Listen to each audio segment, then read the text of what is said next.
Buenos días, buenas tardes, buenas noches o en el momento en el que estén sintonizando nuevamente La Última Página, debemos decir con la alegría enorme que nos caracteriza, Sebastián Porrini, que estamos de vuelta. ¿Cómo le va, Porrini? ¿Cómo le va, maestro? ¿Todo bien? Bien, aquí estamos. Quinto año, lo pensaba el otro día. Quinto año. Este es el quinto año. Sí, yo era un chico. Yo también. Tenía varios kilos menos, evidentemente. Este verano me ha despertado algún tipo de libertad en la comida. Estamos más morenos. Estamos más morenos. Estamos grabando esto a mediados de enero, aunque esto va a salir más adelante. Pero bueno, estamos ansiosos porque hemos recibido, sobre todo con los últimos videos, mucho afecto por parte de ustedes. Como dijimos en el último programa, buena parte de lo que genera y motiva La Última Página es porque ustedes están allí y nos alientan a seguir leyendo. Así que con muchos proyectos este año vamos a hacer todos los avisos parroquiales, si nos acordamos, al final, porque hay varias novedades para este año. Perfecto. Hay varios, sobre todo con quienes quieren participar y colaborar con el proyecto. Vamos a ir habilitando otros medios de aportes y demás, pero más allá de eso tenemos algunos proyectos muy interesantes con respecto a los cursos, seminarios, congresos que ya estamos organizando para este año. Así que, Sebastián, ¿cómo estás? Bien, ¿Cómo muy estás? Bien, profe, muy bien, muy bien. Este 2022 nos encuentra mejor parados, un poquito mejor parados, ponele, ¿no? Exactamente. Se van a ir ordenando las cosas. Se van a ir ordenando. Así si que Dios bueno, quiere, si Dios quiere. Tanto Sebastián como yo estamos terminando de cerrar algunos temas que nos tenían un poco inquietos a fin de año pasado, pero ya está. 2022, este año, ya vamos a decirlo. Trae suerte. Trae suerte, es un año el loco, ¿no? 22 el loco. Los patitos están en fila. Le fou. Tenemos novedades al respecto que ya vamos a comentar, como bien decimos, hacia el final del programa, porque más de uno debe estar diciendo 2022 es un centenario de varias cosas importantes dentro de la literatura y no vamos a hacer oídos sordos a esos eventos que tenemos en mente. Así que, Sebastián, si te parece, claro, ahí está, muy bien, Marcel, que no se ve porque ahí está mal iluminado, ahí está, Marcel Proust. No vamos a hablar de Proust hoy, podríamos hablar, pero ya va a haber tiempo. Como es habitual, Sebastián, corregime si me equivoco, nosotros siempre tratamos de que el primer programa de cada ciclo tenga algún tipo de punch, ¿no? de fuerza. Hoy venimos, vamos a ver qué sale, ¿no? Porque es un autor, un escritor, un artista, vamos a hablar con todas las letras, total, tiene algún punto interesante, pero sobre todo nos permite abrir la jugada a ciertos temas que estamos tratando, dialogando, y que ya tendrán novedades acerca de ello. Hoy vamos a empezar el ciclo 2022, este quinto año de La Última Página, con una deuda pendiente. Hemos hablado largamente de poetas, de místicos, de metafísicos, pero no hemos dedicado un programa a este, como decía anteriormente, artista total, que es William Blake. Gran poeta, gran pintor. Me gusta su pintura. Sí. Bueno, ahí hay un tema con la pintura y la conjunción entre pintura y poesía que es muy interesante. Sí. No solo con la pintura, sino con las técnicas, ¿no? El propias grabado, del arte, el grabado, ¿no? Sí. También la toma de postura en relación con el arte del momento. Sí, señor. Y con una mirada por ahí más bien tirante al clasicismo. Y bueno, Blake viene a plantearnos algo totalmente distinto, no solo, como bien dice Sebastián, en su pintura, sino también en su poesía. Un poeta complejo, por otra parte, un poeta que podríamos considerar, yo personalmente pienso que es un poeta más bien alegórico, con algún atisbo, no sé, es para discutir, no lo hemos charlado previamente, así que vamos a ver qué sale de estos comentarios. ¿Sí? Hay una cuestión en torno al simbolismo, hay una cuestión en torno de la mirada trascendente, por supuesto, pero vamos a tratar de ordenar algunos parámetros, como solemos hacer, de tiempo y de espacio, ¿no? Muchas veces hemos hablado, sobre todo en los primeros programas de La Última Página, ya por el 2018, sobre esta componenda, ¿no? De fines del siglo XVIII, principios del siglo XIX, y efectivamente William Blake es un personaje que no podemos soslayar en ese contexto. Pensemos que nace en 1757 y muere en 1827, o sea, prácticamente 70 años en los que vivió y vio ese cambio de paradigma que tantas veces hemos dicho con lo que nosotros denominamos el siglo de las revoluciones, ¿no? Fines del siglo XVIII se nos presenta un cambio de paradigma radical, sobre todo en Europa y luego, por supuesto, con sus derivaciones en América, que es justamente el momento en el que el mundo atraviesa tres grandes revoluciones. Exacto. ¿No? La Revolución Francesa en 1789, que por supuesto es una fecha, digamos, coyuntural, porque ya se viene gestando desde antes y por supuesto tiene sus consecuencias a posteriori.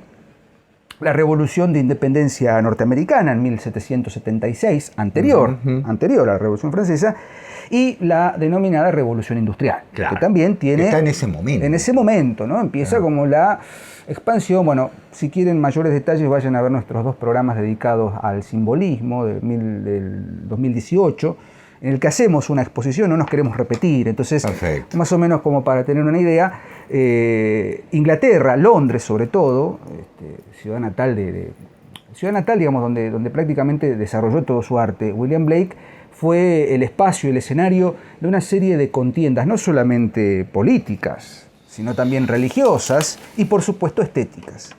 Y hay algo que quiero decir antes de avanzar con la exposición y que tiene que ver con una suerte de ¿cómo decirlo?, categoría en la que se suele incluir a Blake, que es el romanticismo. Bueno, y ahí noto, Sebastián, tu suspiro, que comparto plenamente, porque, por lo menos, no sé si coincidirás conmigo, adelante. Catalogar a Blake como parte del romanticismo inglés es un poco aventurado. Sí. Independientemente de que Harold Bloom, el gran Harold Bloom, en su enorme trabajo La Compañía Visionaria, esos 3 volúmenes magníficos que están traducidos por Adriana Hidalgo, se consiguen, lo cataloga dentro de los 6 grandes románticos, ¿no? Hemos dedicado un programa a los fundamentos del romanticismo, etc. Y no hemos hablado de Blake, Wordsworth, Coleridge, Byron, Keats y Shelley. Y por supuesto Blake entraría como, podríamos decir, precursor, claro, proto-romanticismo. Digo, hay elementos de William Blake, por supuesto. Hay un espíritu de la época, como bien dice William Hazlitt, un crítico del momento. Dice, todos compartimos un espíritu de la época, que es el espíritu revolucionario y contrarrevolucionario, ¿no?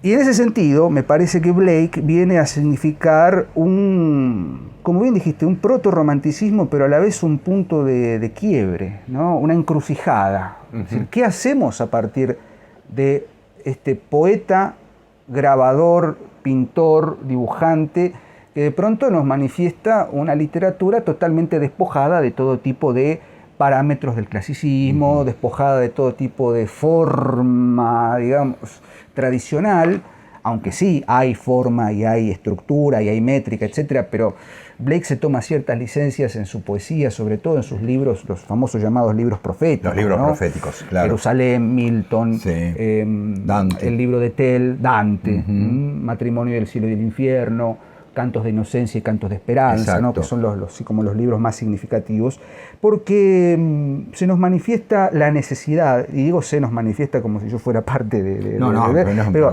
hay una necesidad, y Blake, que bien lo titula Harold Bloom como el primer visionario, ¿no?, una especie de profeta. Blake vislumbra, o empieza a vislumbrar a sus 30 años más o menos, ya de chico, ¿no?, con sus visiones, pero ya a sus 30 años empieza a vislumbrar la necesidad de una nueva forma de entender la poesía. Primera consideración a tener en cuenta. Una poesía no sostenida en la razón, en la luz que viene a traer el iluminismo, la Revolución Francesa y todo lo que ya sabemos. Los pensadores franceses sobre todo, y algunos ingleses también, por supuesto, sí, Locke, Kant también. Bueno, toda esa cuestión, sino que además nos viene a plantear la necesidad de renovar esto que él denomina como el genio poético. El genio poético es la imaginación. Y uno de los principios fundantes en Blake es que el poeta es casi un dios. El ser humano tiene la potestad de crear un mundo. Y eso lleva a Blake a pensar un proyecto estético, no solamente poético, estético total, por eso hablábamos de la importancia de su oficio como pintor, que abarque no solamente la inmediatez del objeto literario poesía, sino la inmediatez del ser humano en el mundo, para empezar a charlar. No sé, Seba, si vos querés... No, totalmente, te escuchaba totalmente de acuerdo con lo que decís. Yo después voy a hacer alguna alusión en torno, cuando avancemos, sí, en torno a la época y por qué mi reticencia a cierta... A encasillarlo en el romanticismo. Sí, por supuesto. Más que a la forma, sobre todo a la mirada, porque me parece que Blake pertenece favorablemente al siglo XVIII, que es un siglo muy notable en la historia del pensamiento, en la historia de la acción de Occidente, por decirlo de una manera, y que va a marcar al mundo entero y que seguimos siendo de alguna manera la herencia de ese siglo XVIII.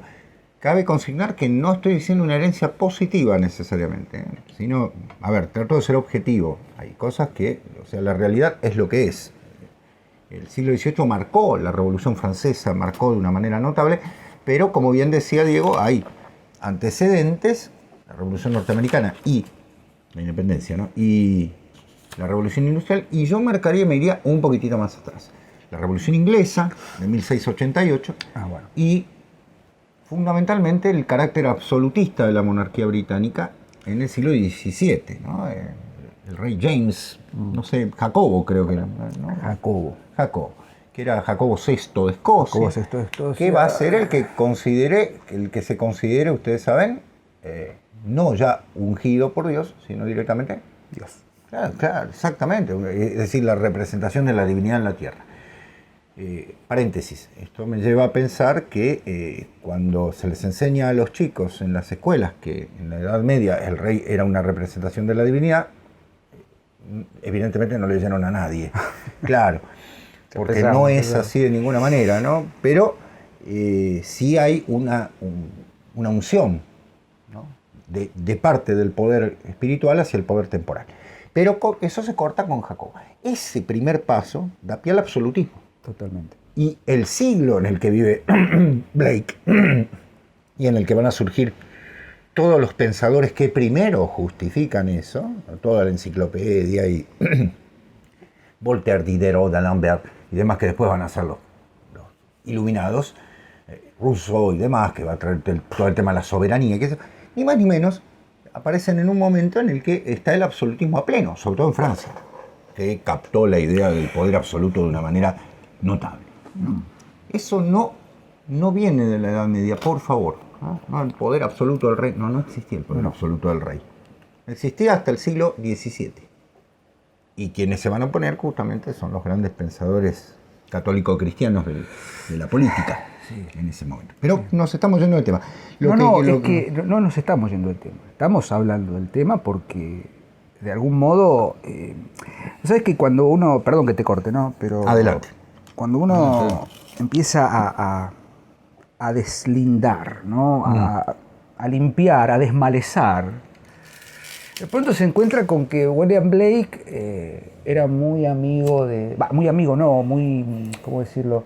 Muy entusiasta de los principios de la Revolución Francesa. Bueno, le dedica un poema. También ha sido Shelley. Shelley también, hasta Byron. Robespierre. O sea, con Robespierre hay una frase, para que la tengo anotada, el desencanto de la revolución. ¿No? Blake, por otra parte, un poeta reaccionario, un reventado en el sentido político, iba en contra de todo, amigo de Mary Wollstonecraft, madre de Mary Shelley. Considerada la primera escritora que toma la causa de los derechos de la mujer, la causa femenina. De hecho, claro. Ilustra uno de sus grandes libros, mucha relación con William Godwin, esposo de Mary Wollstonecraft, padre de Mary Shelley, ¿no? Por supuesto. Y ahí es inevitable pensar que cuando leemos a Blake y empezamos a ver sus grabados, y empezamos a ver sus pinturas, y empezamos a ver las reminiscencias, no solamente a la Biblia, sino también a la tradición hebraica, a la cabalística, ¿no? Si ustedes empiezan a leer un poquito, se van a encontrar de pronto con que hay un libro que se llama Las visiones de la hija de Albión, o Jerusalén, la caída del gigante Albión. Claro. Albión es un personaje ambiguo, es a la vez Albion, ¿no? Britania, pero a la vez es un gigante, el primer hombre que habitó la tierra, que en un momento cae y se divide y nacen 4 emanaciones. Claro. ¿no? Eso es cabalismo. Sí, ¿no? El nombre de Dios se divide en 4. Cierto gnosticismo también. Claro. Hay una influencia muy fuerte de Emanuel Swedenborg, a quien le vamos a dedicar un programa. Bueno, yo me iba a ocupar de este. Bueno, te lo dejo. Digo, hay una influencia. Nombrarlo, ¿no? También hay una reacción en contra de la escuela de Joshua Reynolds, ¿no? El gran pintor, iluminista, qué sé yo. Bueno, claro, los salones burgueses. Los salones burgueses, y de pronto dicen, no, muchacho, acá está pasando algo que no. William Blake viaja en 1880, creo. No, 1780 o por ahí, no, dificulto la fecha, a Feltham, una casa en la campiña, y de algún modo recupera allí una suerte de mirada sobre algo que se va, ¿no? Esto que decimos siempre, ¿no? Blake, lo dice muy bien Harold Bloom en el primer tomo de la Compañía Visionaria, Blake vive justamente en sus 70 años la idea de una campiña británica, una campiña inglesa clásica, ¿no? Verde, natural, ovejitas, corderos, qué sé yo qué, y de pronto las chimeneas y las nubes y qué sé yo, bueno. Y sus grabados, si ustedes pueden ver, vamos a tratar de poner, el editor se va a poner las pilas y va a tratar de poner este año vamos a tener imágenes. Algún grabado de Blake, lo pueden encontrar en buena calidad, por cierto, y se van a dar cuenta que está poblado de una oscuridad. Pero no una oscuridad, como dice algún crítico por ahí, neomanierista o qué sé yo qué. No. Nada que ver. Hay una claridad en el manejo del color, en el manejo de la técnica, para justamente oscurecer. Colores ocres, colores grises, rojos terracota, una cosa...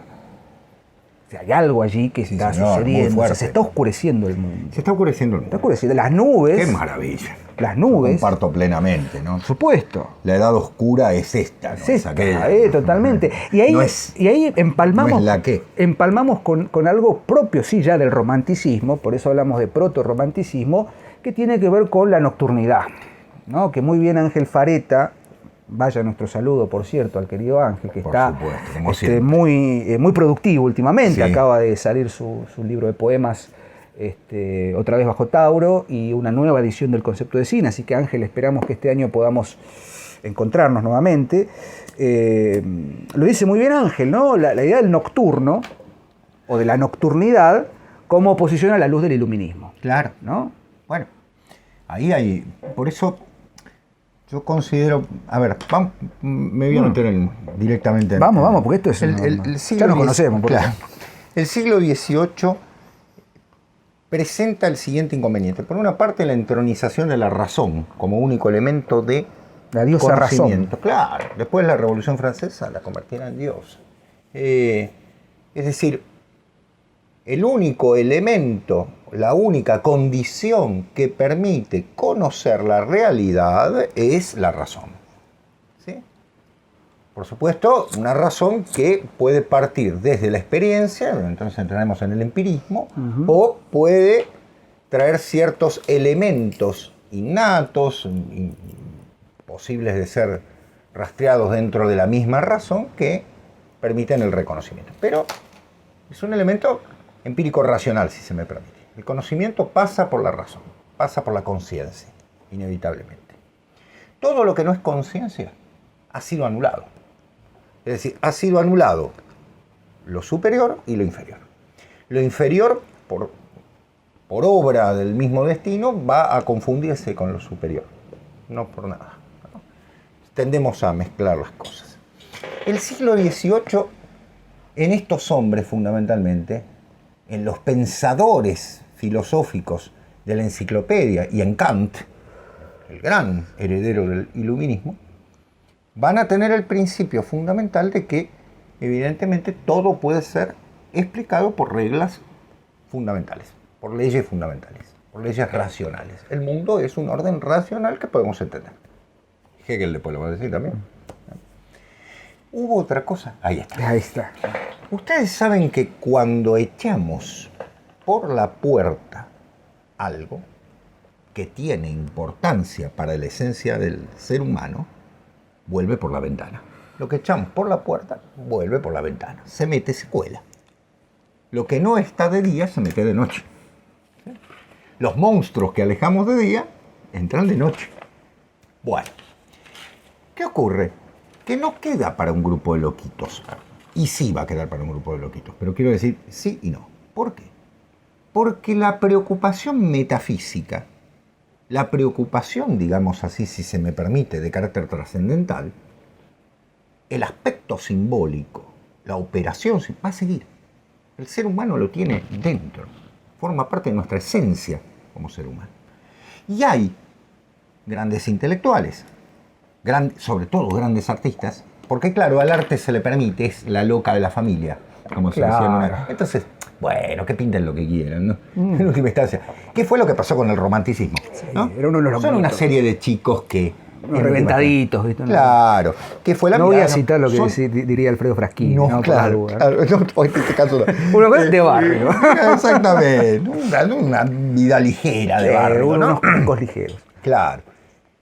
Es decir, a eso se le permite, porque que era un poquito lo que decíamos en torno al romanticismo. El romanticismo, ¿cómo va a ser visto? Prácticamente como un juego de niños, como enfermizos. De hecho, a Blake lo trataban de loco. De loco. La primera solución es un loco, ¿no?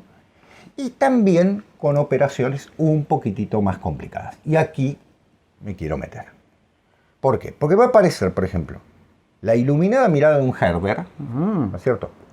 Gran pensador alemán del siglo XVIII, que va a decir, señores, me parece que la razón está todo bien, incluso hay cartas con Kant, ¿no? Es un contemporáneo, todo bien, pero me parece que estamos dejando de lado, hay otra cosa. Bueno, no, por supuesto, Kant le va a imponer toda la fenomenología de todo el, qué sé yo, de toda metafísica futura y demás, le va a dar una serie de... Pero Herder sigue pensando, me parece que hay un hilito que estamos desconsiderando que es importante. Es decir, por ahí uno puede decir, esto pasa académicamente. Pero hay otra vía, que no es la académica. Diego nombró a un señor muy importante del siglo XVIII. Swedenborg. Swedenborg para muchos es un místico. Sí. Para muchos es un visionario. Para otros un loco, total. Para otros un farsante. ¿Sí? Ya nos ocuparemos de Swedenborg. Pero Swedenborg creó y acá viene el puente fundamental con Blake, una angelología. Es decir, la presencia angélica. Ustedes me dirán, bueno, ya entraron en cualquier cosa. Sí, por supuesto. No. Puede ser posible, desde luego. Uno puede discutir esto. Pero, ¿qué quiero decir? Que lo que habíamos tirado por la borda vuelve a aparecer, lo que decíamos antes, la puerta y la ventana, ¿no? Vuelve a aparecer en las noches, si se quiere. Por eso el valor de lo nocturno. Con un autor fundamental también. Es decir, Swedenborg, de quien nos vamos a ocupar, tranquilos. En su momento nos vamos a ocupar de la obra de Swedenborg. Yo la tengo por otra parte. Es decir, hay allí una mirada absolutamente... El mismo Kant se ocupó de leer a Swedenborg. Claro, tipo con una fuerza, con una convicción en la época muy notable. Y obviamente lo soslayó, dijo, esto es un delirio. ¿No? Como cuando no es afín a mis intereses, bueno, es un loco, es un delirante. Que podría llegar a hacerlo. Podemos después discutir. Sí, obvio. Segunda posibilidad, las versiones, si se me permite, un tanto más ocultistas. Yo hago la diferencia entre esoterismo y ocultismo, lo hacemos siempre con Diego, ¿no? Ocultistas, el conde Cagliostro, ¿sí? El conde de Saint-Germain. Es decir, la aparición de ciertos personajes ligados a supuestas sociedades iniciáticas que manejan una serie de secretos un tanto, ¿cómo decirlos? Mercachifles. Está el primer término en eso. ¿Sí? Es decir, una estafa. Y sí, claro, lo hemos echado. Entonces alguien me ofrece algo y me agarro. Muy del siglo XXI, sí, ¿no? Muy de este momento. Y que en aparecen una serie de salames diciendo, yo tengo el gran secreto, digo, el secreto de la vida. Mi último libro, Las 12 Puertas. ¿Sabes cuáles son las 12? Sin picaporte. Claro, sin picaporte, claro, que están selladas. Son 11, vos podés abrir 11, pero la 12. ¿No? Y vos me decís, sí, pero no puedes. Bueno, entonces te vendo 15 puertas. Ahora son 15. Ahora son 15. Me compraste el 12, ahora descubrí que... Las 12 puertas 12, el regreso. Ahora son 15. Claro, la inflación. La inflación. Exactamente, la inflación. ¿Cómo está la inflación? Totalmente. ¿Sí? Es decir, a la necesidad del ser humano le surgen una serie de... Ante la demanda surgen ofertas. Mira qué buen concepto. Qué concepto tan capitalista, ¿no? Bueno, te vendo la salvación. Bueno, claro, es que es una solución capitalista. Muy bien, Diego. Esto nos llevaría... No quiero seguir ampliando porque si no sigo abriendo ventanas como en Windows, ¿no? Y no termino nunca. Va a haber novedades al respecto, porque entenderán después por qué estamos tan en vena con este tema. Claro. Es decir, hay respuestas truchas, si se me permite el término así casero, bien porteño. Que hay muchas. Nombré al conde de Cagliostro como un caso, incluso los herederos de Saint Germain, incluso ciertas sociedades secretas lamentables que van a surgir en el momento y que después van a derivar, por ejemplo, en papus, ¿no es cierto?, en el siglo XVIII, el siglo XIX, pero... ¿Por qué? Porque, bueno, vienen a dar respuestas a la teosofía, todas esas cosas, todos esos aparatos que el genial René Guénon se encargó de desarticular de una manera cartesiana. Lo hizo de manera cartesiana, ¿no? Bueno. Para los que les gusta la racionalidad, ahí lo tienen cartesianamente desarmado. Y una tercera respuesta, la del arte. Y ahí incluyo a Blake. Por eso no es un romántico. Para mí no es un romántico. Es un hombre del siglo XVIII que, ante lo que decía Diego, talaron los bosques, pusieron fábricas, el mundo se descompone, la revolución es un horror, está produciendo proletarios a morir que eran campesinos, llevados a la fuerza capitalista. La mujer convertida en un bien, que se puede convertir en una simple obrera y por lo tanto no debe recibir ningún tipo de instrucción, que es lo que lleva a que la madre de Mary Shelley y un hombre tan esclarecedor como William Blake la esté apoyando. Yo también lo apoyo eso. Sí, ¿Claro? sí. Es la dignidad de la mujer. Ojo, una cosa es, ¿no?, lo que hoy en día se habla y otra cosa es lo que en esa época... Claro. No quiero ser una paridora de obreros. No. ¿No es cierto? Quiero ser libre, madre completa y libre en ese sentido, claro, que era la concepción de la época. Esa tercera visión tiene un elemento clave. ¿Dónde nace el romanticismo? No nace en Inglaterra. No. Uno lo puede, nace en Alemania. Y tiene en Fichte, en Schlegel, a sus grandes pensadores, y tiene a Novalis. En el poeta de la noche, el elemento clave para la Europa cristiana. Les recuerdo el texto de Novalis sobre este tema, ¿no? La Europa cristiana, la cristiandad. Un gran texto para leer. Es decir, y corto, porque si no... nos encontramos frente a una persona que está perteneciendo a su siglo, ¿sí?, pero que se da cuenta, y todavía no con los elementos ya un poco más filosóficamente justificados del romanticismo, aunque con toda la moda que el romanticismo significó, una reacción frente a un mundo que se está desvaneciendo, un mundo que trae una mirada nueva. Corto, Dios. No, por favor, al contrario. A ver, bien decimos siempre, y por ahí es una forma de leer, ¿no? No podemos, en este tipo de autores, no podemos pensar la obra sin, ¿cómo se dice?, sin ningún tipo de soporte. Claro. Ese soporte tiene que ser qué está pasando en el pensamiento, no solamente religioso, filosófico, claro, político, social, porque la mirada que tiene Blake, digamos, a favor de los postulados de Mary Wollstonecraft, son de una sociología imponente. Total, para la época. Para la época. Después vendrá el victorianismo y hará mierda todo, pero bueno, mierda no, digo, tiene sus recaudos al respecto. Sí, te entiendo con lo que querés decir. Claro. Esa cuestión de, bueno, no, nos encerramos, el encorsetamiento, ¿viste? No es cómodo hablar de estos temas, porque estos son unos loquitos, ¿no? Byron va a la guerra, Shelley se muere y no más. Los únicos que más o menos son algo longevos son Wordsworth y Coleridge. Después son todos unos reventaditos. Bueno, Blake no, Blake llegó a los 70 años, que era un montón para ese momento. Paradójicamente no tuvo éxito en su época, digamos, no fue un autor reconocido, un tipo que se puso al hombro, se puso una imprenta. Su esposa, no recuerdo ahora el nombre, no importa, analfabeta, le enseña a leer, le enseña a la técnica del grabado, ella lo ayuda muchísimo, digo, un hombre de su época. Sí, señor, ¿no? Exacto. Y yo quisiera, como para tener un poco más de acceso a los textos, podríamos citar muchísimos. Hay un famoso verso, ¿no? Ver el mundo en un grano de arena, dice en Augurios de Inocencia, ver el mundo en un grano de arena y el cielo en una flor silvestre o salvaje, sostener el infinito en una palma de la mano y la eternidad en una hora. Así empieza Augurios de Inocencia. Y termina un poema bastante largo en el que Blake, con este primer cuarteto, trata de ubicar la mirada hacia algo que se ha perdido, ¿no? La naturaleza. Exacto. Luego vendrán una serie de versos fuertemente potentes, valga la redundancia, fuertemente potentes, fuertemente imbuidos de la mirada natural, ¿no? Es decir, ¿qué es esto de ver el mundo en un grano de arena? Claro. ¿No? Volver a la tierra, a lo natural. Exacto. El cielo, todo el cielo es una flor salvaje. Sostener el infinito en la palma de la mano, el Aleph, ¿no?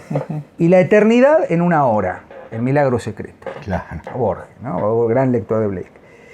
Y quisiera citarles el final del poema. Voy a tratar de leerlo lo mejor posible en inglés, luego haremos la traducción porque esto hay que escucharlo, ¿no? Termina Blake diciendo: Every night and every morn, some to misery are born. Every morn and every night, some are born to sweet delight. Some are born to sweet delight. Some are born to endless night. We are led to believe a lie when we see not through the eye, which was born in a night to perish in a night. When the soul slept in beams of light, God appears, and God is light to those poor souls who dwell in night, but thus a human form display to those who dwell in realms of day. Que más o menos se podría traducir de la siguiente manera: cada noche y cada mañana algunos nacen a la miseria. Cada mañana y cada noche algunos nacen a un delight, es algo así como, delight es, no me sale la traducción ahora, encanto, un dulce encanto, ¿no? Un dulce. Exacto. Algunos nacen a un dulce encanto, repite, y algunos nacen a una noche sin fin. Estamos llevados a creer en una mentira, ¿no? Somos conducidos, we are led to believe a lie. Somos conducidos a creer una mentira. Claro. Cuando no vemos a través del ojo lo que ha nacido en la noche para morir en la noche.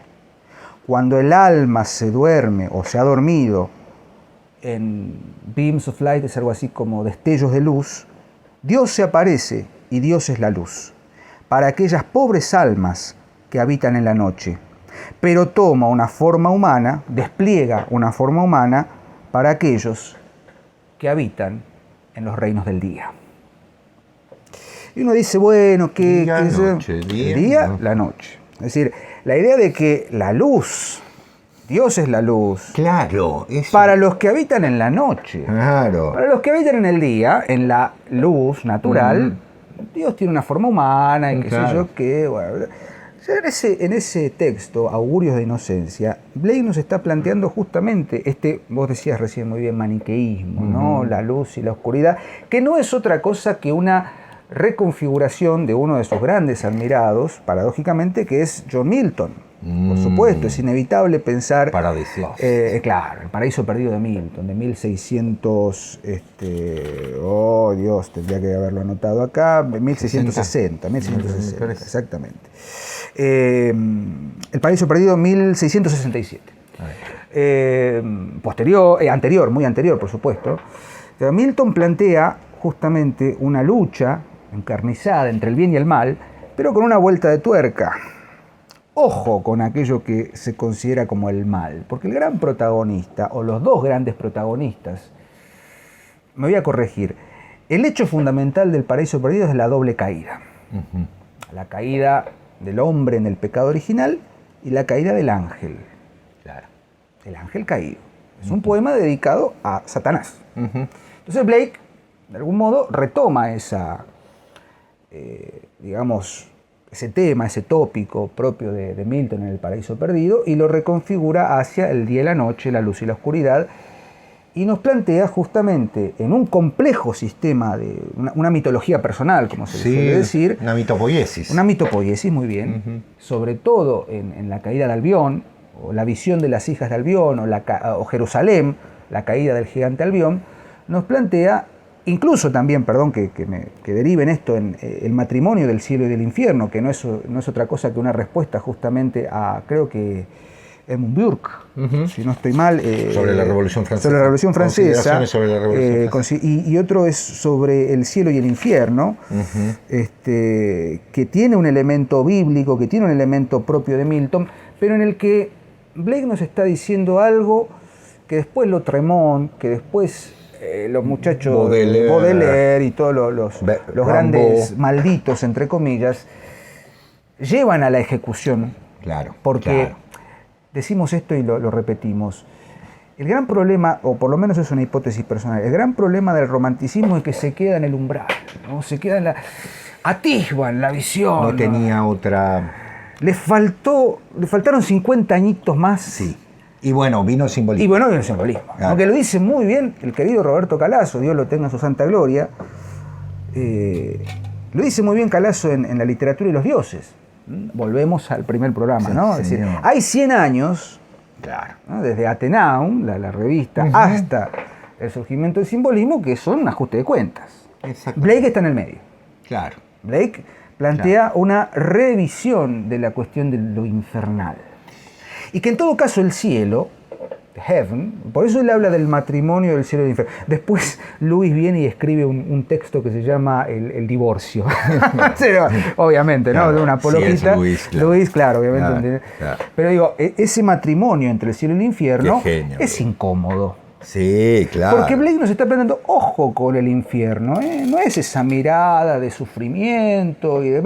Quizás el infierno sea un espacio donde lo dionisíaco, donde la liberación, la energía se manifieste, y hay que saber catalizar eso poética, alegórica y artísticamente.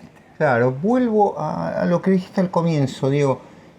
Hablaste de alegoría en él, ¿no? Un alegorismo y demás. Sobre todo en Augurios de Inocencia. Cierro con esto, no te quiero... Dale. En la alegoría Blake te está diciendo, esto es esto. Claro. Bueno, claro. Es ¿no? Y para subrayar eso, valga decir que justamente por eso me cuesta involucrarlo directamente con el romanticismo. Sí. Porque el romanticismo, que no cerró tampoco todas las cuentas, no lo podía hacer por otra parte, tiene un acercamiento mayor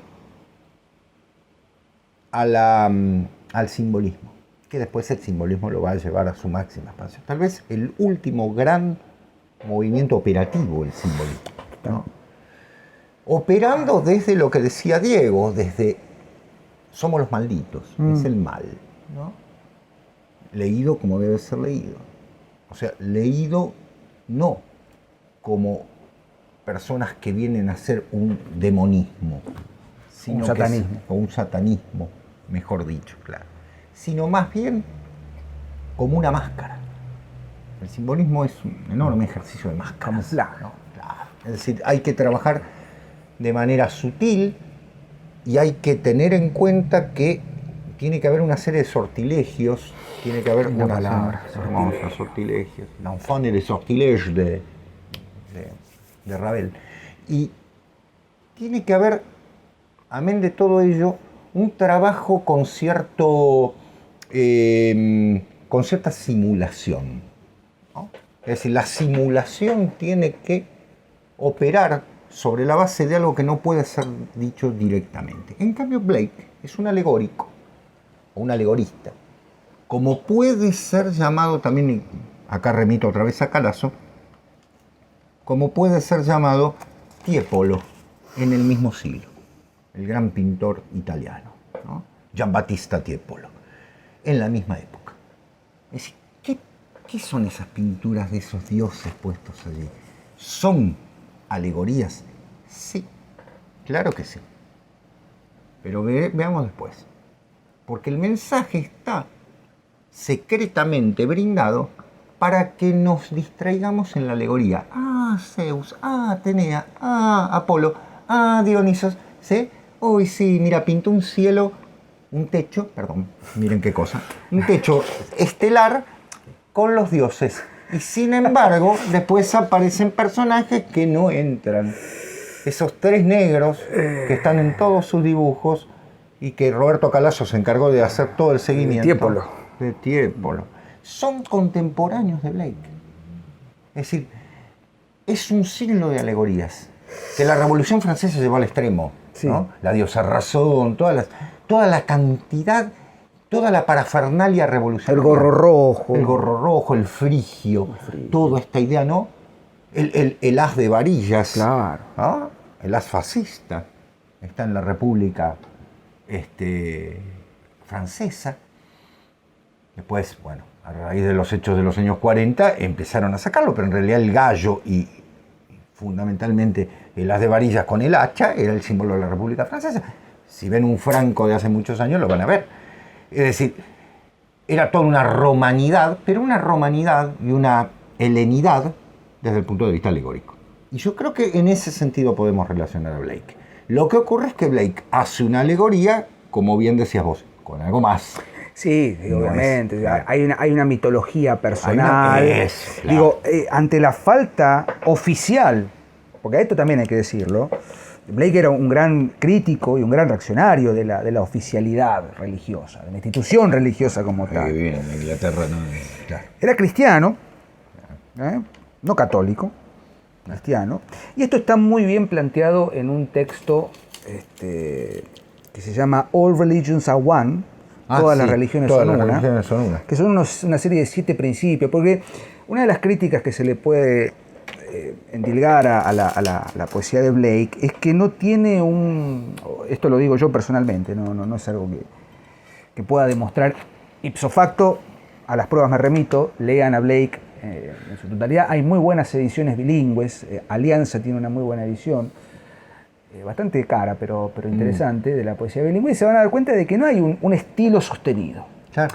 El primer Blake, más clásico, hay un hermoso artículo, porque en un momento, perdón que me vaya por las ramas, pero esto tiene que ver con lo que quiero plantear. En un momento, Eliot escribe un artículo sobre William Blake, sí, y le critica, en los poetas metafísicos, y le critica el hecho de que Blake no era un poeta total porque no respetaba ni forma, ni ritmo, ni contenido. Bueno, y hay un articulista muy interesante, cuyo nombre no puedo recordar ahora, pero seguramente lo vamos a poner en el enlace, que plantea y hace una lectura de decir, no, pará, el primer Blake era un poeta más bien clásico, ¿no? Sí, hay referencias a la forma, al ritmo, al estilo, hay una cuestión con la fonética, no quiero aburrirlos con esto, pero no hay un estilo sostenido, pero sí hay unos principios fundantes que no se pierden. Totalmente. Y son propios.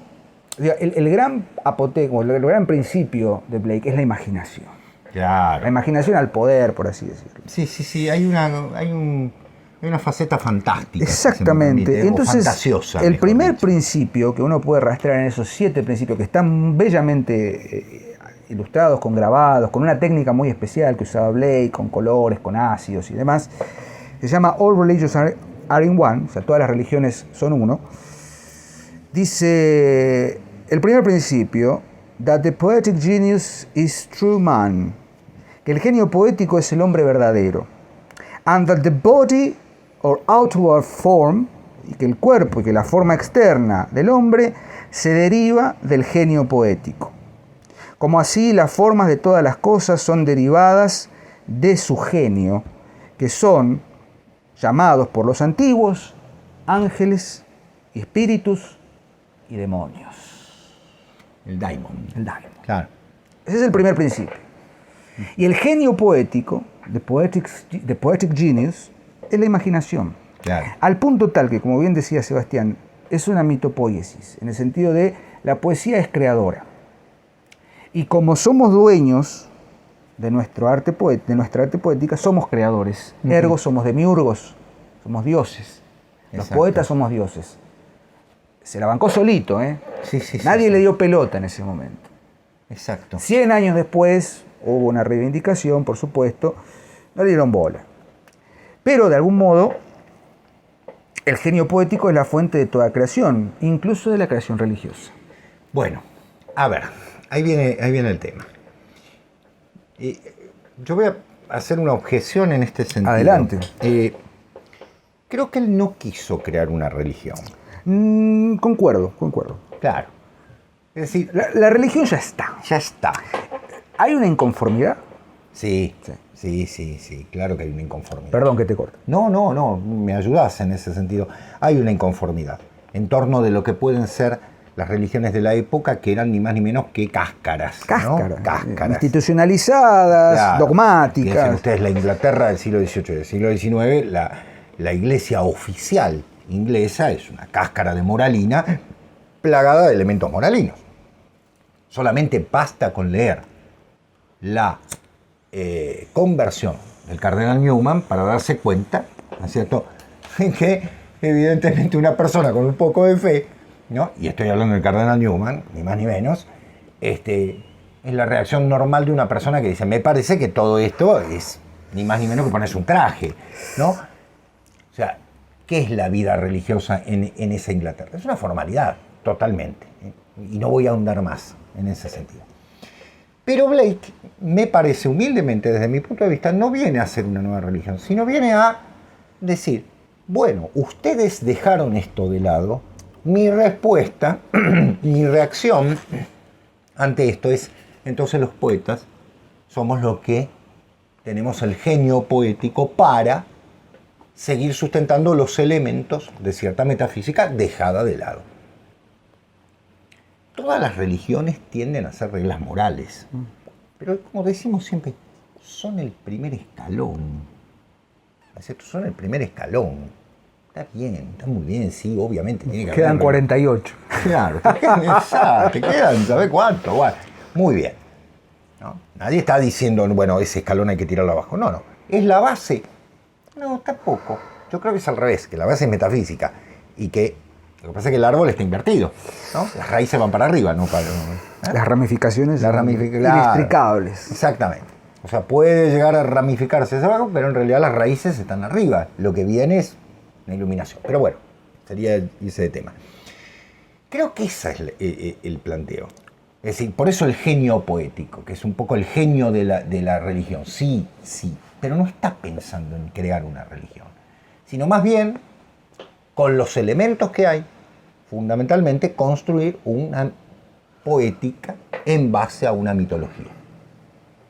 Con esto molestamos muchísimo, porque sabemos que cuando hablamos de mito hay personas que nos dicen, esperen, no tiene relación con la religión. Calma, tranquilos.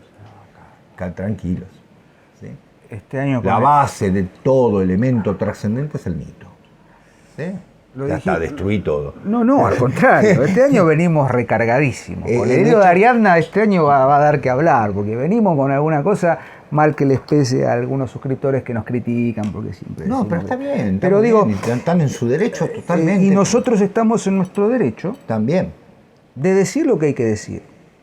Uno de los halagos más lindos... Perdón, sí. No, pero esto viene a colación, Diego, y con esto cierro este aspecto.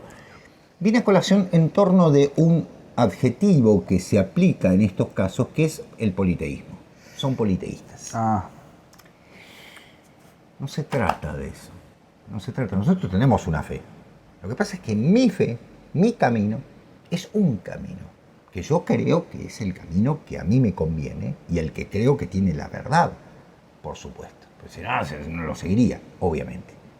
Pero no puedo oscurecer, desvalorizar caminos tradicionales antiguos que tienen su fundamento sobre la base de otras revelaciones en torno de él.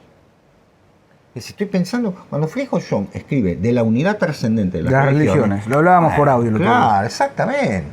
¿Por qué no le hablamos por audio? John es un musulmán y sin embargo, ¿qué dice? Bueno, pero, ¿no? ¿No es cierto? Yo tengo que... All religions are one, dice el mismo Blake. Totalmente, el mismo Blake, 200 años antes que Friedrich John, dicen todas las religiones son una. Ahora bien, esto no quiere decir sincretismo. Ahí viene el error. No somos politeístas, porque el sincretismo sería el politeísmo. Sería la alegoría estúpida. Bueno, tomemos lo bueno del cristianismo, lo bueno de los musulmanes, lo bueno del judaísmo, lo bueno del confucianismo, lo bueno del budismo, mezclemos, lo ponemos en una especie de coctelera y que nos mudamos a un monambiente en Belgrano R. Exacto. Hacemos un old fashion. Old fashion, sí, nos ponemos un punto acá, una túnica, una cruz. Ponemos el tema hace cuando tengas que poner la esvástica también, sí, ¿no? música de cítara. Claro, ¿no? Y decimos... Mucho saumerio. Es la iglesia sincrética universal de la que habla un escritor católico muy interesante. Sintética y simbólica. Exactamente. Bueno, claro. Porque es para hombres y mujeres. Para ¿no? claro. Sintética y simbólica. Claro, exacto. Bien, esto ya ha ido. ¿Qué quiero decir? No es eso. No es el sincretismo. No estamos hablando de sincretismo. No queremos que el cristianismo se convierta en judaísmo, que se convierta en islam o se convierta en budismo. No, ni que el budismo se convierta en el cristianismo, ni que el judaísmo se convierta en cristianismo. No. Sí, lo que tenemos que entender es que es tan enorme lo que tenemos, que evidentemente hemos recibido un camino. Ese camino es este. Bueno, hay otro. Bien. No se tienen que confundir, de ninguna manera.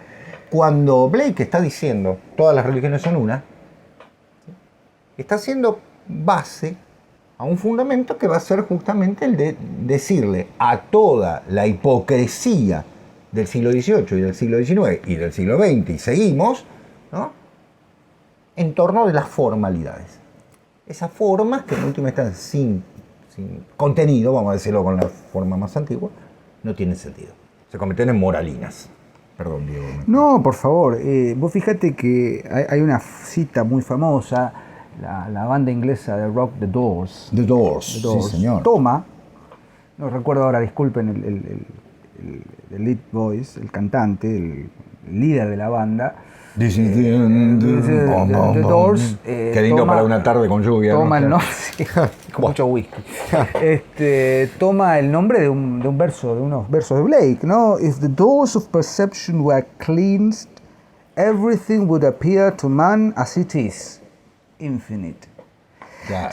Y acá para los estudiantes de inglés, ¿no? Los condicionales, ¿no? The second conditional, ¿no? Si las puertas de la percepción fueran limpiadas, cleansed, todo se le aparecería al hombre como es, infinito. Infinitud, exactamente.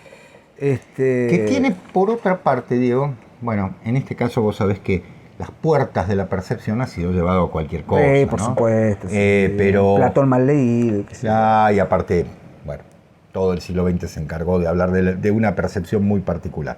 De una percepción contaminada. Y el siglo XXI de la autopercepción, que es más complicada todavía.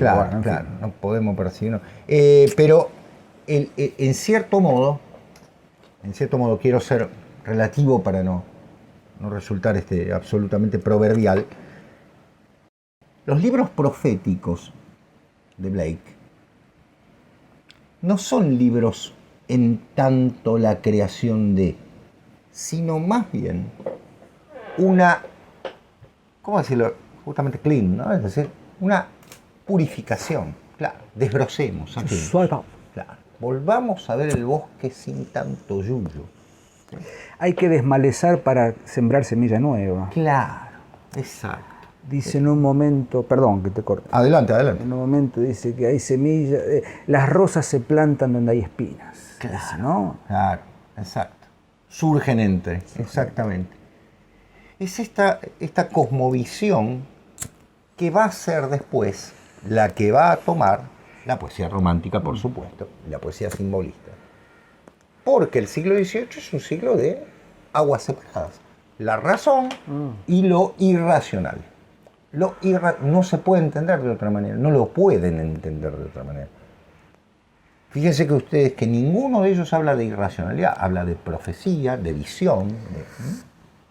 Claro, y como es imposible para una persona de carácter absolutamente cientificista, no científico, cientificista, ¿sí?, de carácter cientificista, poder comprender que existan otras posibilidades de conocimiento, evidentemente que son irracionales. Entonces la tachadura. Entonces, bueno, volvemos al inicio, ¿no? O es un loquito, lo admitimos. Bueno, en toda familia tenemos 10 hijos y uno me salió, ¿no? Salió medio Bueno, déjalo. Salió artista. Claro, me salió artista. Tiene la habitación del idiota, como se decía en una época, ¿no? Es decir, está en ese aislamiento. Esa va a ser la actitud ante el arte, sobre todo ante la literatura, y por supuesto en las otras artes también, a lo largo de los siglos XVIII y XIX y buena parte del siglo XX. Después ya directamente lo van a asumir. Eso es lo más terrible, ¿no? Que se va a asumir la idea de loquito.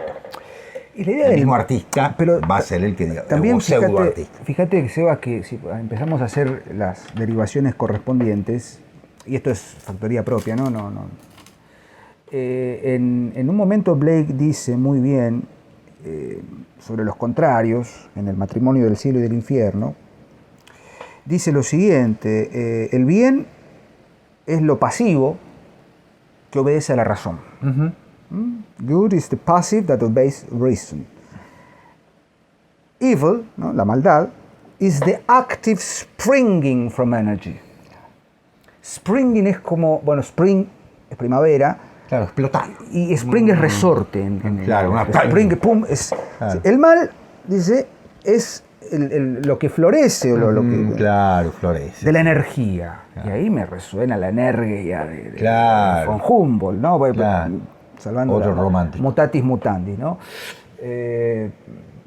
Pero Blake es como el síndrome Poe, ¿no? Claro. De algún modo. Hay algo de eso. Hay algo de eso. Hay algo de eso. Tomado con pinzas. Hay algo de eso. Y yo supongo, quiero pensar que también en esa concepción de poeta y de loco, todos tenemos un poco, esta idea de que, fíjense la diferencia, de poeta y de loco, no es de poeta loco, sino el poeta es otra cosa. Esa es también una mirada muy importante, esencial en Blake. Es un poeta, es un poeta. Lo que ocurre es que después lo hemos confundido y los mismos poetas lo aceptaron, o los mismos artistas, o como ustedes quieran, o pseudo artistas, o pseudo poetas, lo aceptaron. Sobre todo a partir del siglo XX. Cuando Calazo dice, Mallarmé se murió. Ya está. El humo empezó a soplar y se llevó todo. Y entonces esa fuerza simbólica pasó a otras artes, de las que se ocupa Ángel, ¿cierto? Muy razonablemente. Mira lo que dice Anthony Burgess, el autor de La Naranja Mecánica, sobre Blake, ¿no? Para sintetizar. At their best, los poemas breves de Blake, at their best, they are forceful indictments of the repressions that he spent his life fighting against, the repression of law, religion and science. ¿Qué quiere decir esto? En su mejor estado, los poemas de Blake son indicadores, fuertes indicadores de las represiones que dedicó toda su vida a pelear, contra las cuales peleó, la represión de la ley, de la religión y de la ciencia. Y acá cierra, dice, "Some might still believe he was another of the 18th century madmen. To me, his madness looks very much like sanity." Algunos todavía piensan que él era otro de los loquitos del siglo XVIII. Exacto. Para mí, su locura se parece mucho a la sanidad. Claro. ¿No? Sanity, ¿no? Claro. Eso dice Anthony Burgess, autor del siglo XX, que tiene un hermoso libro, English Literature, que es muy didáctico, muy práctico, pero con unas sentencias clarísimas. Sí, totalmente. Sobre la literatura. ¿Sabes que es cierto esta idea de que justamente empieza la poesía, empiezan los poetas, y Blake creo que es el primero en ese sentido, a refugiarse, ¿no?